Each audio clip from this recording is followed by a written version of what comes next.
Boa noite, igreja. Graça e a paz, amém?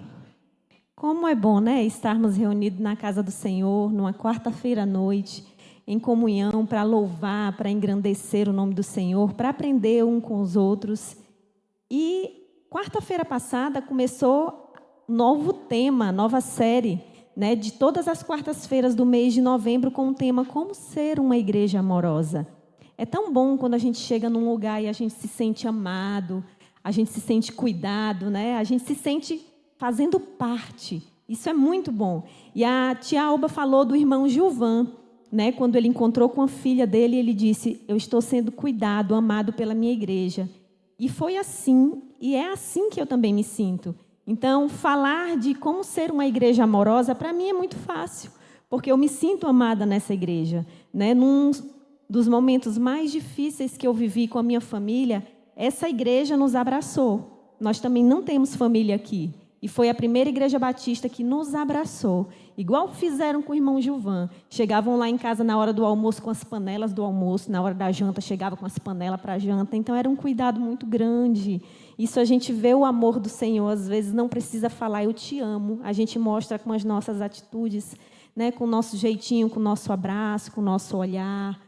Então, às vezes, não é necessário só dizer, é importante falar, mas as atitudes, elas falam muito mais alto do que isso, não é verdade? Então, o subtema que eu fiquei responsável de trazer essa noite foi: a igreja foca no que realmente é importante. E o que realmente é importante? Vamos descobrir. Eu gostaria de ler com vocês Romanos 14, do verso 13 ao 19.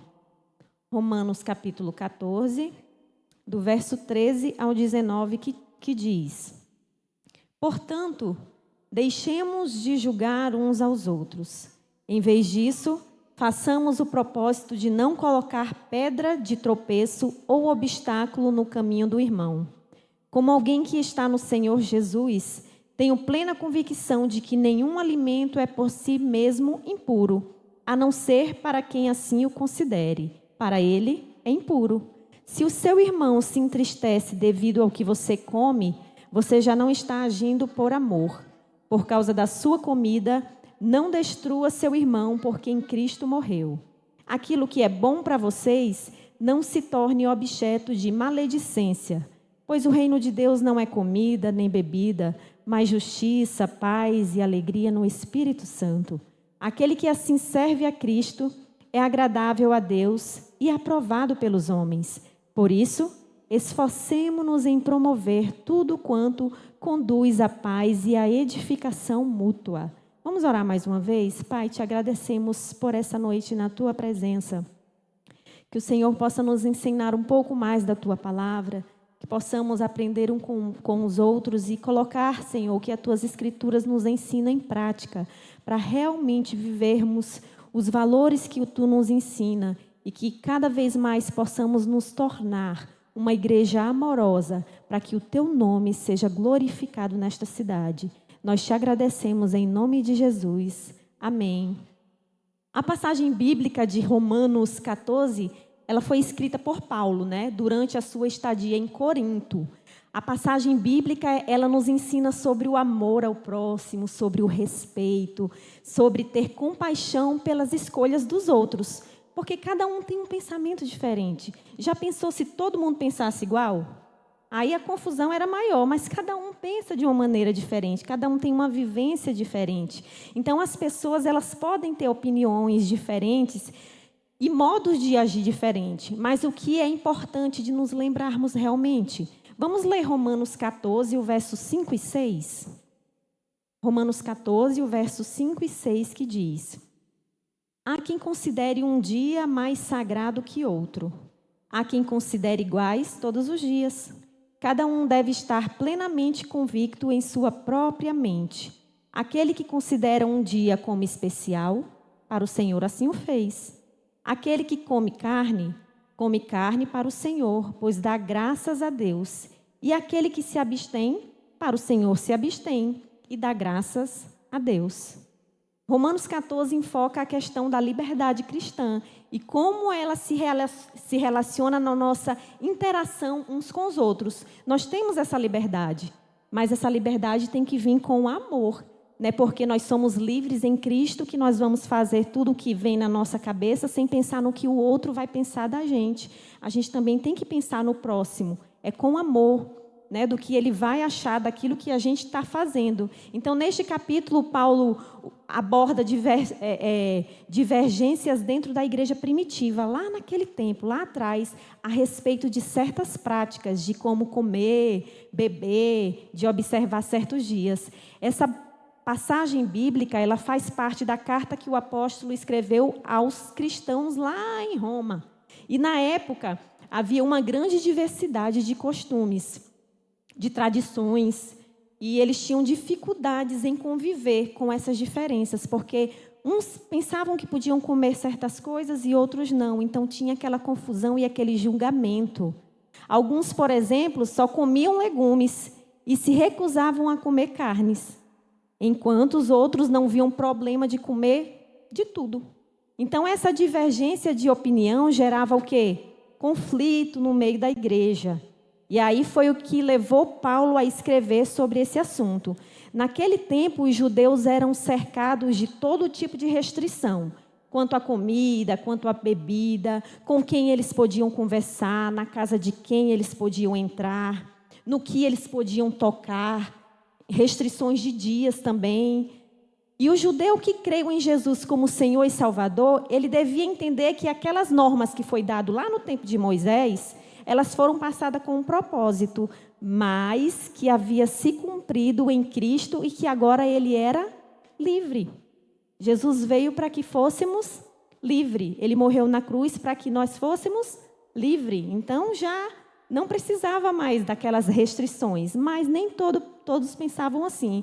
Nem todo judeu convertido tinha essa liberdade ou conseguia se desvencilhar do seu passado, dessas regras. Muitos judeus ainda tinham escrúpulos, ainda tinham receio em abandonar toda aquela legislação, toda aquela regra que eles aprenderam desde criança. Eles aprenderam que era daquela forma e que se não fosse daquela forma, eles estariam pecando contra Deus. Então era muito difícil para alguns judeus, mesmo depois que eles creram em Jesus, em abandonar aquelas antigas práticas. E por isso a confusão. O resultado era que muitas igrejas, naquele período, tinham uma convivência muito tensa. Por isso que Paulo escreve essa mensagem, né, para a igreja de Roma. Era o caso dessa igreja, né, desses problemas que haviam dentro da igreja de Roma. Aqui o apóstolo Paulo escreve desde o início do capítulo 14, lidando com a discussão e polêmica que havia dentro dos grupos. Ele divide em dois grupos. Um grupo Paulo chama de fortes. Quem são os fortes? Eram os judeus convencidos de que a lei de Moisés, nos aspectos cerimoniais, na dieta religiosa, no calendário sagrado, ele teve em Cristo um encerramento ali. Eles eram livres para comer o que eles queriam, para adorar o Senhor no dia que eles queriam, para irem e virem o dia que eles queriam. E Paulo chamava esse grupo de fortes. E havia outro grupo que Paulo chamava de fracos, que era provavelmente aqueles judeus que tinham receio, que ainda estavam preocupados em relação à comida, em relação à bebida, porque eles se sentiam culpados, achando que estavam quebrando a lei de Moisés e com isso estavam pecando contra Deus. Então havia naquele tempo um desprezo entre os fortes e os fracos dentro da igreja. Imagina aí, os que se sentiam libertos em Cristo, para comer o que quisessem, para beber o que quisessem, julgava os que tinham certas restrições. Imagine a confusão. Os fracos, por outro lado, que não eram tão fracos assim, eles achavam que os irmãos que podiam comer de tudo, que podiam beber de tudo, eles achavam que eles eram liberais e que eles eram descuidados com a vida espiritual. Havia um julgamento entre os que comiam e bebiam e entre os que só comiam legumes.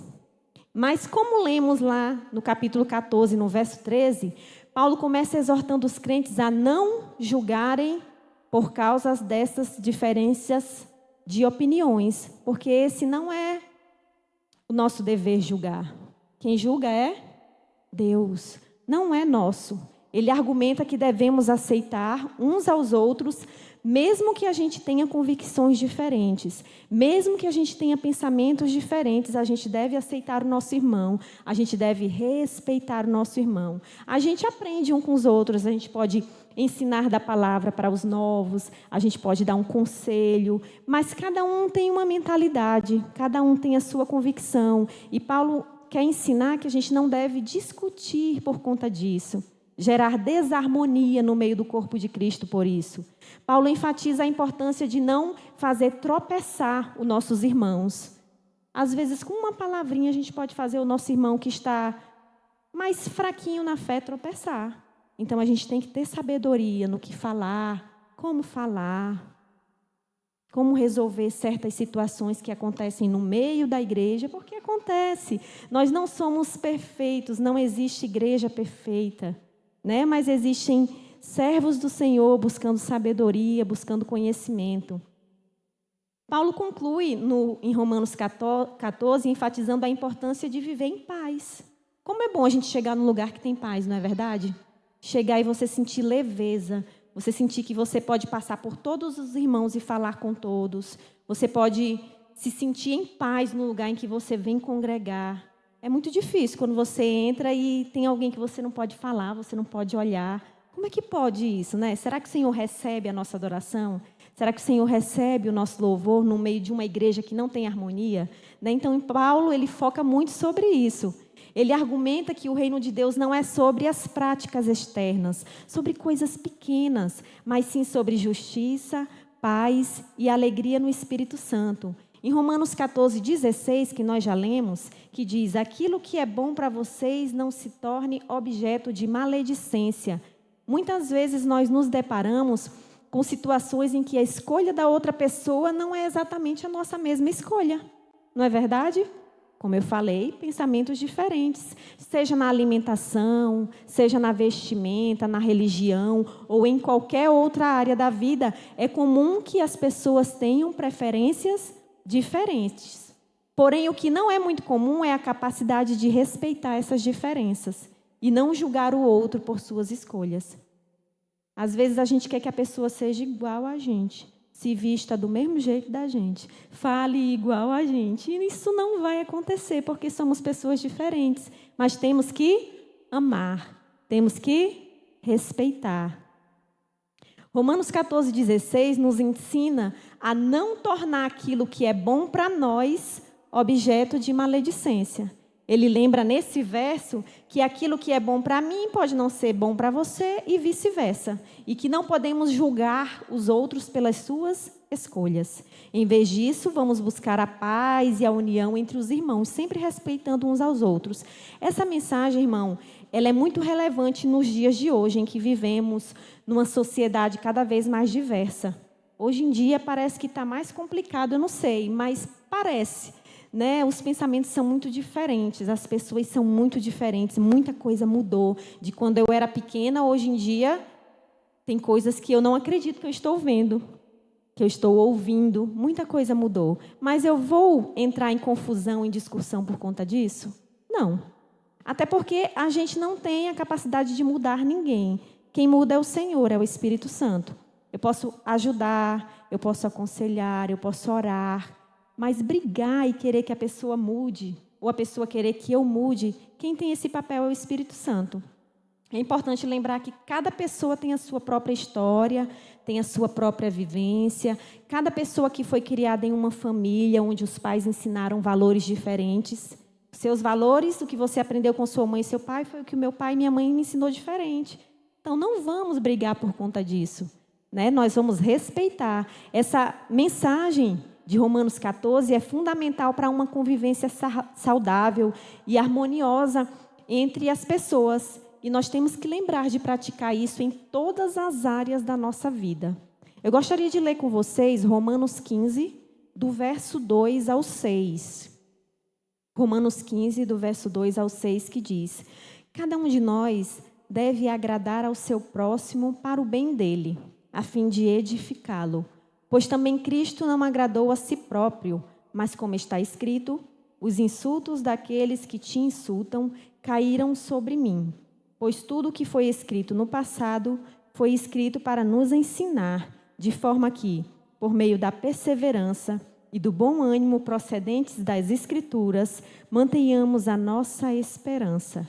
O Deus que concede perseverança e ânimo, dê-lhes um espírito de unidade, segundo Cristo Jesus, para que vocês, com um só coração e uma só boca, vocês glorifiquem a Deus Pai de nosso Senhor Jesus Cristo. A base para o amor sempre é o amor que recebemos de Deus via Jesus Cristo. Então, como ser uma igreja amorosa? 1. A unidade da igreja é desenvolvida com paciência. Não tem jeito, irmãos. A gente tem que ter paciência, às vezes, com a gente mesmo. Às vezes a gente está impaciente, até a gente está agoniado. E temos que ter paciência com o nosso próximo, que às vezes fala algo que a gente não concorda, mas que a gente tem que respeitar. E se tiver a oportunidade de conversar e debater sobre aquilo, tudo bem. Se não, respeita. Não entrar em contrito com essas situações. 2, aceitação mútua. Aceitar aquela pessoinha como ela é e aquela pessoa me aceitar como eu sou. Para que a gente viva em harmonia. 3, cuidar uns dos outros materialmente e espiritualmente. Como a tia Alba falou do irmão Gilvan, ontem eu fiquei só olhando no grupo. Os irmãos preocupados, eu vou ficar com ele, eu vou buscá-lo, eu vou levá-lo para a minha casa. Eu só olhando e lembrando da mensagem de hoje, pastor. Uma igreja amorosa é isso, cuidar espiritualmente e materialmente, como tem nossos irmãos que às vezes precisa que a gente coloque a mão na massa, precisa que a gente ajude realmente materialmente. E com oração também. E 4, companheirismo na oração. Que a gente ore um pelos outros, que a gente possa compartilhar os nossos pedidos de oração e realmente possamos clamar pela vida dos nossos irmãos.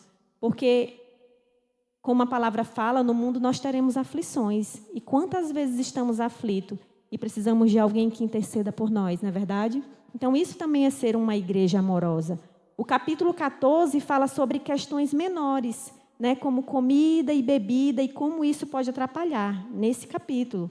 Ensina como encarar as diferentes perspectivas dentro do corpo de Cristo, mas também podemos aplicar isso para outras coisas. Ele fala aqui de um grupo que julgava o outro porque um comia e bebia o que queria e o outro só comia legumes. Mas nós podemos aplicar para o nosso viver diário, nós podemos aplicar para o nosso meio, para o corpo de Cristo, para a sua família. De que maneira a gente pode manter a harmonia? De que maneira a gente pode amar uma pessoa que pensa diferente da gente?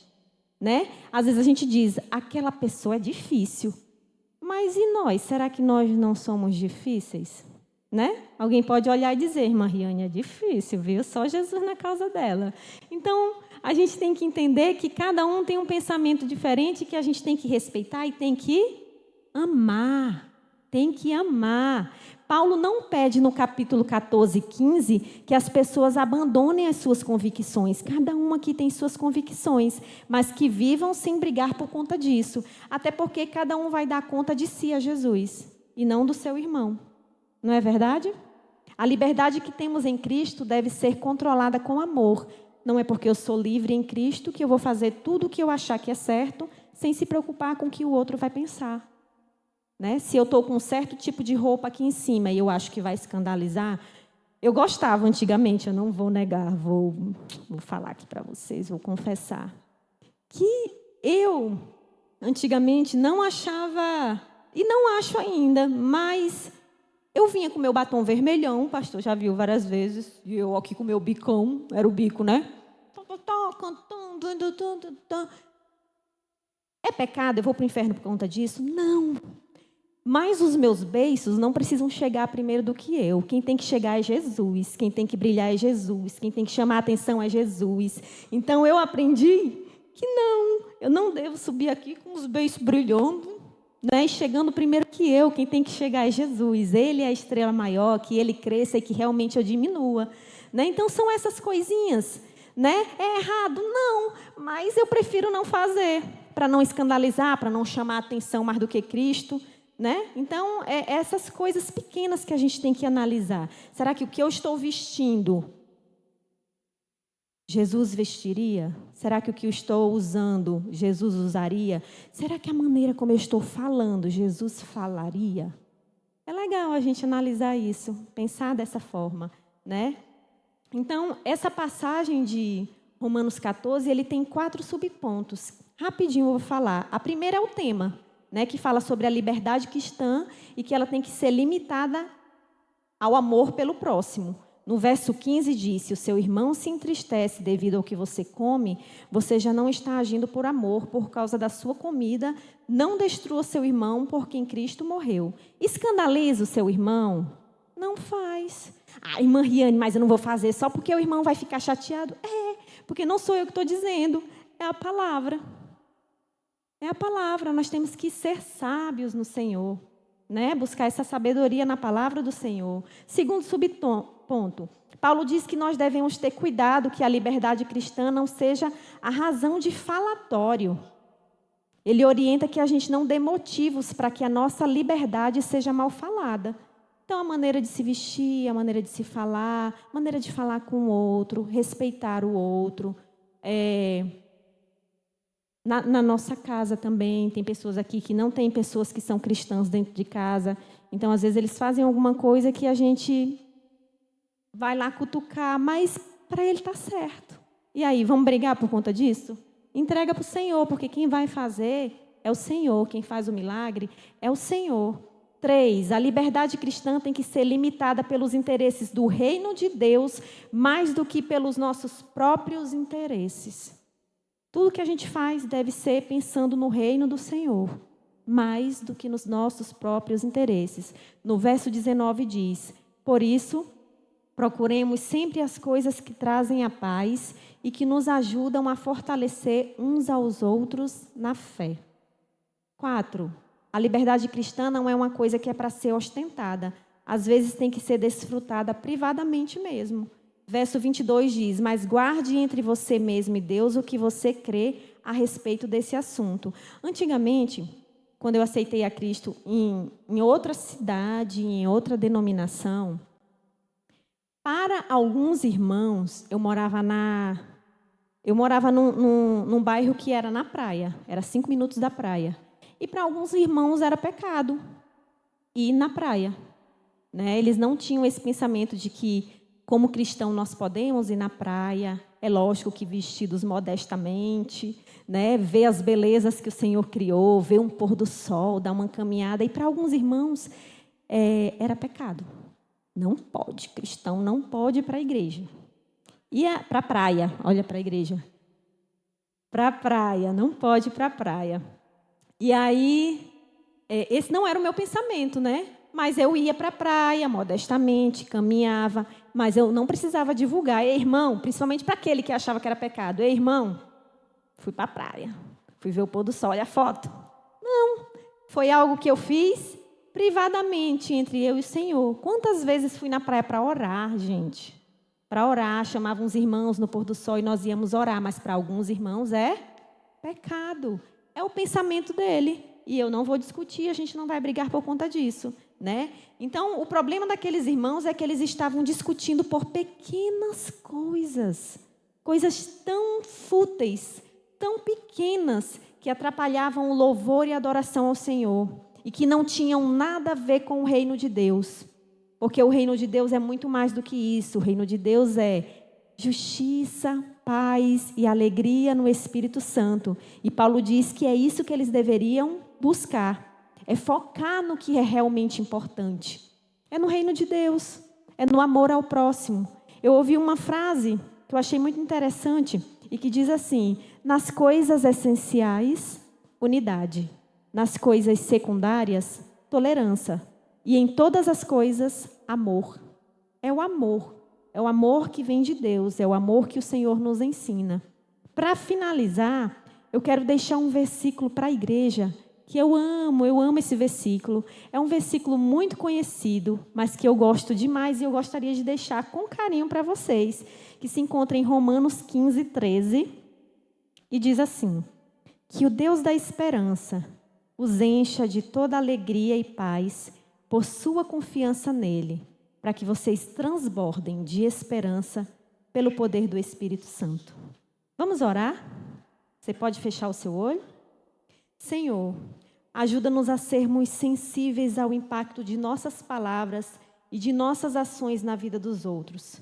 Que possamos agir com amor e respeito, evitando causar escândalo ou prejudicar os nossos irmãos na fé, Pai.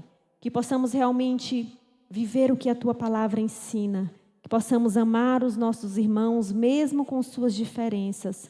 Porque cada um de nós temos temperamentos e temos atitudes diferentes, mas que possamos, através do Senhor, amar cada um, cuidar de cada um. Que possamos, como igreja do Senhor, nos tornar uma igreja amorosa a cada dia, buscando a sabedoria que vem do alto, Pai. Eu te agradeço por essa noite. Eu te agradeço por cada família aqui representada. Que o Senhor venha abençoar, que o Senhor venha fazer milagre no meio do teu povo, Senhor.